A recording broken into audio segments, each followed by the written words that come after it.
Olá pessoal, sejam muito bem-vindos a mais um vídeo deste canal. Eu me chamo Will Barros, eu sou professor de artes, eu sou desenhista e além disso eu gosto muito de literatura, gosto muito de boas histórias, boas aventuras, de bons personagens, de personagens bem escritos.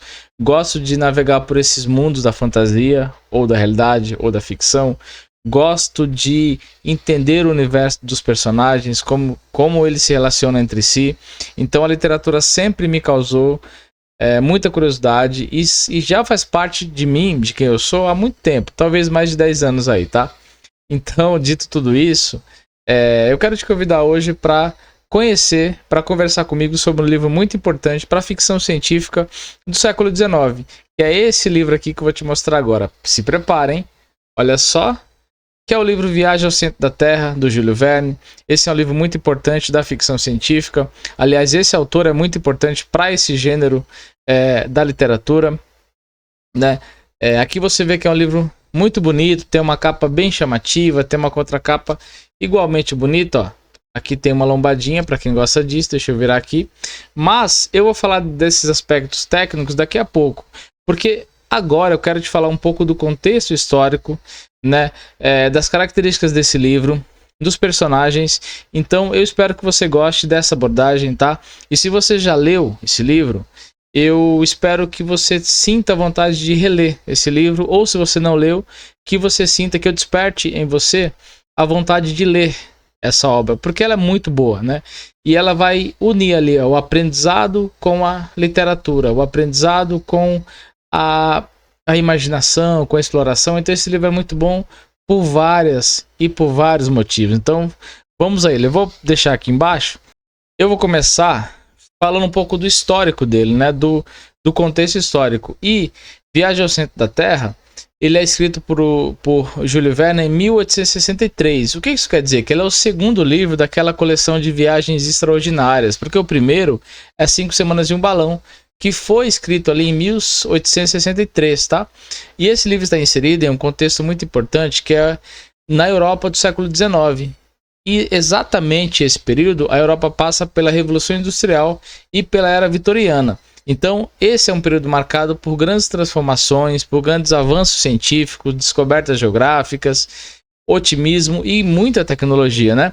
Então, as principais características desse contexto, eu diria que o primeiro seria os avanços tecnológicos e científicos dessa época, porque a ciência estava em ascensão, você tinha a popularização das teorias e descobertas de Darwin, né, na origem das espécies, você tinha avanços na geologia, na paleontologia, na astronomia. Além disso, você tem as descobertas como, por exemplo, a energia elétrica, o motor a vapor, os novos instrumentos científicos que inspiram a imaginação das pessoas e desse autor, né? Aí, como segunda característica desse contexto histórico, a gente tem a expansão do conhecimento geográfico. E nesse sentido, é interessante notar que os exploradores eles estavam mapeando territórios desconhecidos. E esse mapeamento, essas novas descobertas, causam fascínio nas pessoas, na opinião pública, por viagens, por aventuras em lugares remotos, né? Mas apesar disso, o interior da Terra permanecia um mistério, né? Por mais que você explorasse lugares, por mais que você descobrisse outros lugares tanto quanto desconhecidos, você ainda tinha um mistério que era em relação ao interior da Terra. Isso vai alimentar especulações, teorias pseudocientíficas, uma série de questões que vai deixando esse livro, né, que vai deixando esse contexto histórico, melhor dizendo, mais recheado. Outra questão importante era o interesse pela ficção científica. Ora, o Júlio Verne ele é considerado um dos precursores da ficção científica, porque a sua obra reflete essa mistura de ciência e imaginação que era típica da época, né? Então, essa época ela é típica, ela é muito conhecida por essa fusão. Além disso, a Viagem ao Centro da Terra combina elementos da geologia com uma narrativa aventuresca, né? O que vai cativar o público ávido por literatura que explorasse os limites do conhecimento. Além disso, nessa época você tem um romantismo tardio e um positivismo, porque esse livro ele reflete a transição entre o romantismo com a sua valorização da natureza e do desconhecido, e o positivismo, né, que enfatiza o progresso, a racionalidade, a razão, né? Mas uma característica importante desse período histórico é o impacto da Revolução Industrial. E aqui eu vou resumir, tá? Mas basicamente é a mecanização, né, do sistema produtivo, do sistema fabril, e as novas tecnologias que despertam tanto entusiasmo quanto temores em relação ao futuro. Essa dualidade se manifesta na obra do Verne, que celebra de uma certa maneira o conhecimento humano, mas também, de quebra, explora os mistérios e o perigo do desconhecido. Olha que contexto histórico sensacional, né? Incrível. Agora, esses elementos conferem à obra um caráter visionário e atemporal, estabelecendo o autor como eu disse lá no começo, fundamental na literatura de aventura e ficção científica. Agora eu vou falar com vocês algumas características dessa obra, então vamos lá? Bom, enquanto características dessa obra, a primeira que eu vou citar é a temática científica e exploratória, principalmente geologia e ciência, porque essa é uma obra que se baseia em teorias científicas da época, especialmente aquelas que versam, né, aquelas que falam sobre a geologia e a formação da Terra. Vai misturando ali, ó, fatos científicos com especulação, com imaginação. Então esse tripé vai meio que criando o pano de fundo para a obra. Além disso, você tem nitidamente a exploração do desconhecido, porque o enredo, a narrativa, né, a história, ela gira em torno de uma jornada a um território inexplorado, o interior da Terra, que naquele momento ainda era muito desconhecido, inexplorado, ninguém sabia ao certo que era. Isso vai despertando a curiosidade do leitor ao longo da obra. Outra coisa importante é a narrativa de aventura. Por quê? Porque é uma missão desafiadora, não é? Viagem ao centro da Terra é uma missão extremamente desafiadora. Essa história ela é centrada em uma expedição que combina perigos, obstáculos, descobertas, mas também cenários fantásticos, porque o Júlio Verne ele cria ele cria um interior da Terra que é descrito como um mundo alternativo, com oceanos subterrâneos, com criaturas pré-históricas, com paisagens misteriosas. Então, tudo isso vai criando cenários fantásticos, fantasiosos. Isso é muito bom porque dá um ar dá uma meio onírico, talvez, a história, e isso prende muito mais o leitor. Outra coisa interessante são os personagens que são bem delimitados, né? Claro que depois eu vou falar mais detalhadamente dos três. Mas, por exemplo, o professor Otto Lindenbrock, ele é um cientista alemão, determinado, excêntrico, teimoso, e que é o líder da exposição, não muito diferente de personagem de outras obras do Júlio Verne. Por exemplo, o Phileas Fogg. Ele é mais ou menos dessa maneira. A única diferença é que o Phileas Fogg é um cavaleiro inglês e o Lindenbrock não, né? Ele é um cientista alemão. Outro personagem interessante é o Axel. O Axel é sobrinho do Lindenbrock, né? E narrador da história. Então ele oferece o contraponto emocional e cético em relação ao entusiasmo do tio, porque o tio dele tá muito entusiasmado em descobrir realmente o centro da Terra e tudo mais. O terceiro personagem é o Hans Belker, que é um guia holandês. Ele é prático, ele é calmo, ele é indispensável à expedição porque ele é o guia, né? Ele teoricamente conhece o caminho, então ele representa a força e a estabilidade do grupo. Outra característica importante da obra é os elementos de ficção científica que tem, porque apesar de algumas teorias apresentadas no livro, né, serem refutadas pela ciência moderna, na época muitas delas eram plausíveis ou especulativas, como as cavernas gigantescas, os fósseis vivos e por aí vai. Então, Júlio Verne utiliza a ciência como base para construir cenários e eventos imaginativos, ou seja, um marco do gênero da ficção científica. Olha só a importância do cara, hein, rapaziada? Uma outra questão é a estrutura narrativa que te envolvente, né? Porque a narrativa é em primeira pessoa e toda a história ela é contada por Axel, que oferece uma perspectiva pessoal e emocional dos eventos. Então ele vai alternando deslumbramento e medo. Isso é interessante porque é a partir da visão dele que você tem contato com a história. Outra questão é o suspense e as reviravoltas que tem, porque a história mantém o leitor o tempo todo intrigado em relação aos desafios que os personagens enfrentam, como os perigos naturais, a desorientação, as criaturas pré-históricas e por aí vai. Outra característica importante dessa obra é a imaginação e a fantasia, porque o livro ele combina fatos científicos com descrições imaginativas de personagens subterrâneas. Além disso, você tem criaturas extintas, fenômenos naturais incríveis e por aí vai. Então, a criação de um mundo subterrâneo distinto, com seus próprios ecossistemas, perigos, é um dos pontos altos da obra. Olha só, criação dos seus próprios ecossistemas e perigos. Então você tem a criação de um mundo subterrâneo diferente do mundo da superfície, né? Por assim dizer. Mas uma característica dessa obra é a reflexão sobre a humanidade e a ciência. Aí é que eu te falo que não é apenas uma obra de ficção, mas é uma obra que estabelece estudo com outras áreas do saber, né? Então é uma reflexão sobre a humanidade e a ciência. Porque essa obra destaca a coragem humana, a sede de conhecimento, obviamente, e o confronto com o desconhecido. Ela também explora a relação entre a ciência e a natureza, quando ela mostra tanto o poder do intelecto humano, quanto a sua pequenez diante da grandiosidade da criação.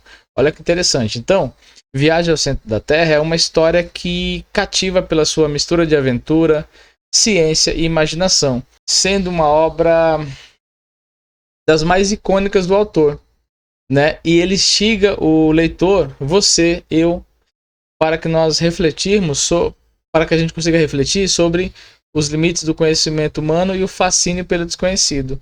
Olha que interessante. Então, todas essas características são da obra do Júlio Verne. Tem outras? Com certeza tem, mas aí você me fala nos comentários quais são elas, que eu quero muito saber, tá? Agora a gente vai falar um pouco dos personagens dessa obra. Falando então um pouco dos personagens, você tem alguns. O primeiro é o professor Otto Lindenberg. E quem é esse camarada, né? Ele é um cientista alemão, ele é excêntrico, ele é brilhante, ele é muito teimoso, ele é determinado, né? Como vários personagens do Júlio Verne tem essa característica de determinação, teimosia. Ele é obcecado por resolver enigmas científicos e explorar o desconhecido. No começo do livro, inclusive, tem um enigma que ele fica muito tempo tentando decifrar, e quem decifra, na verdade, nem é ele, mas é o Axel, né? Então ele representa a curiosidade intelectual e a coragem, mas também a prudência científica, né? Aquela cautela científica. E qual a importância dele dentro da narrativa? Bom, ele é o líder da exposição e ele é a força motriz dessa narrativa, né? Porque a sua obsessão em decifrar o manuscrito de Arne Saknussemm, acho que é assim que se pronuncia, e desbravar o centro da Terra impulsiona a história. Ele, além disso, simboliza o espírito aventureiro e o poder transformador do conhecimento. O segundo personagem muito importante é o Axel, né? Ou Harry, em algumas traduções que você possa encontrar por aí. O Axel é sobrinho do Lindenberg, é um jovem cético, mais emocional e menos inclinado a assumir riscos em relação ao tio, né? Então ele serve como narrador da história, ele oferece a perspectiva pessoal dele, reflexiva. Então a importância dele dentro dessa obra é porque ele estabelece um contraponto, né, em relação ao entusiasmo do tio, trazendo um equilíbrio emocional à narrativa.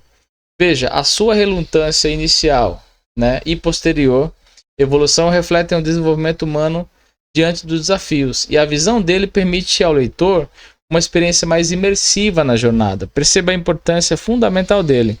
O terceiro é o Hans Belcker. O Hans Belcker, ele é um guia, né? Ele é contratado pela exposição para ser o guia, ele é holandês. Ele tem todas as características de um guia, de um personagem mais pragmático, né? Porque ele é calmo, ele é forte, ele é pragmático, ele é extremamente leal, ele é pouco comunicativo, mas ele é extremamente confiável. Isso é importante para que a viagem dê certo, né? Então, a importância dele dentro da história, da narrativa, é porque ele é responsável pela sobrevivência do grupo em várias ocasiões, porque ele sempre demonstra nessas ocasiões coragem e muita habilidade prática. Então ele representa a resiliência e, de certa forma, a conexão com a natureza, né? Então, sua figura é uma figura silenciosa, estável e essencial para que a missão dê certo. Percebe como ele é importante para que a missão dê certo. Outra personagem é Arne Saknussemm, né? Ela é uma alquimista, é como se fosse uma antiga química, vai, né? Ela é uma alquimista irlandesa, fictícia, né? E que teria descoberto uma passagem para o centro da Terra no século XVI, né? E ela é autora do manuscrito codificado que inicia a narrativa. Inclusive, quem já leu ou quem vai ler, no início, o professor ele tenta decifrar um documento, um texto, um manuscrito. E esse manuscrito, na realidade, foi escrito pela Arne, né? Então, a importância da Arne para essa obra é porque a sua figura simbólica guia os exploradores, funcionando como um mentor ausente. Percebe? Porque ela que escreve o manuscrito, ela que tem algumas ideias do caminho, então ela é uma espécie de mentor que não está ali, tá? Então ela representa o desejo humano de explorar e documentar o desconhecido. E a sua descoberta, possivelmente descoberta lá no século XVI, né, de uma passagem para o centro da Terra, serve de base para a narrativa, conectando ciência e mistério. Então, esses personagens, eles formam um equilíbrio entre ciência, emoção e pragmatismo, tornando a jornada fascinante e imersiva.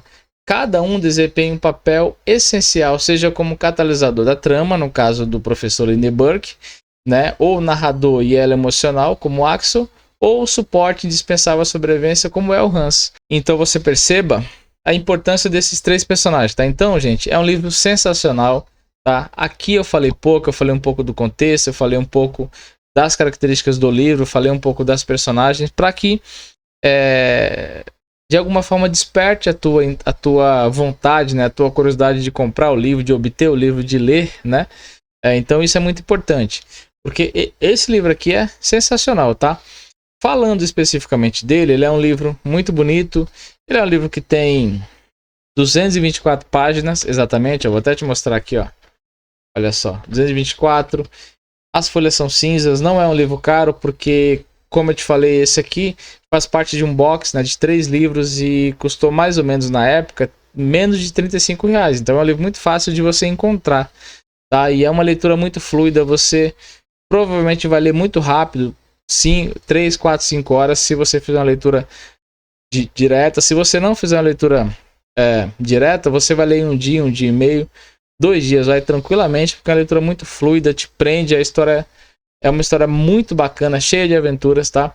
E tem muito mais coisas nesse livro do que eu falei aqui. Tem muito mais coisas sobre o contexto, tem muito mais coisas sobre as características do livro, tem muito mais coisas sobre os personagens, né, que obviamente eu falei aqui de maneira muito resumida. Tem muito mais coisa, tá? Aqui eu poderia ficar falando 20, 30, 40 minutos, porque livro é uma coisa muito densa, não dá para você falar tudo que tem em 20 minutos, tá? Então é isso, espero que você tenha gostado, foi um prazer tê-la por aqui, espero que você tenha gostado muito. Se você já leu, deixa aqui nos comentários que eu quero saber a tua opinião sobre o livro. Se você não leu, me fala aqui se você pretende ler. Eu vou gostar bastante. Eu te espero aqui no próximo vídeo. Tchau e um forte abraço.